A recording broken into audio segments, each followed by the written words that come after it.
안녕하세요. 법무법인 레인파트너스 이승재 변호사입니다. 네, 이수정 변호사입니다. 보이스피싱 조직원이 다른 조직원을 모집할 때는 조직에 있던 기존 직원들이 본인들의 친구나 또 지인들에게 일자리를 제안하는 방식으로 모집을 합니다. 전혀 모르는 사람을 보이스피싱 조직으로 끌어들이는 거는 그 사람이 배신을 할 수 있다는 등 위험 부담이 너무 크기 때문인데요. 그래서 보이스피싱 전화 상담원 중에는 다른 조직원을 모집한 역할을 한 사람이 있기 마련인데요. 이 경우에는 전화 상담원으로 역할을 한 것과 모집책 역할을 한 것에 대해서 각각 죄질이 평가돼서 높은 형량을 선고받게 됩니다.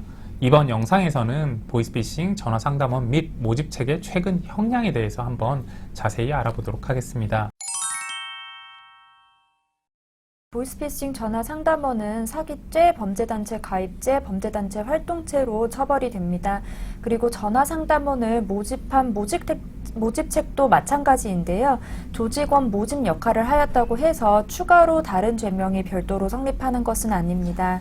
그렇지만 다른 조직원을 모집했다는 것은 공소장에 기재가 되거나 증거 기록에 자세하게 드러나게 됩니다.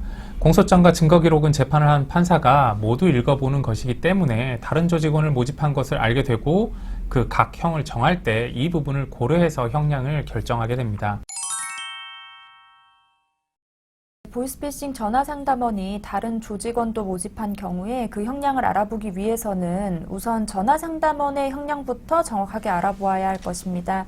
보이스피싱 조직원에 대한 처벌 수위가 전반적으로 매우 높다는 사실은 다들 잘 알고 계실 텐데요. 이런 보이스피싱 전화 상담원은 가담 기간이나 직급에 따라서 형량의 차이가 있지만 기본적으로 징역, 실형 2년에서 4년 정도는 요새는 선고되고 있는 편입니다.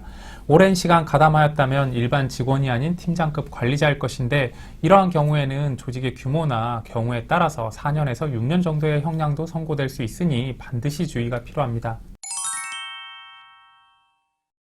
보이스피싱 전화 상담원 중에 친구나 지인에게 일자리를 소개하여 보이스피싱 범죄에 가담시킨 경우에는 앞서 말씀드린 기본 형량에서 모집 행위를 한 것에 대해 추가적으로 형량이 선고되고 있습니다. 조직원을 몇 명을 모집했는지 또 적극적으로 모집책 역할을 하였는지 등에 따라서 형량이 달라지는 것이니 어느 정도가 추가된다고 정해서 딱 말씀드리긴 어렵지만 기본적으로 3개월에서 6개월 이상의 형량은 기본적으로 추가된다고 보셔야 됩니다.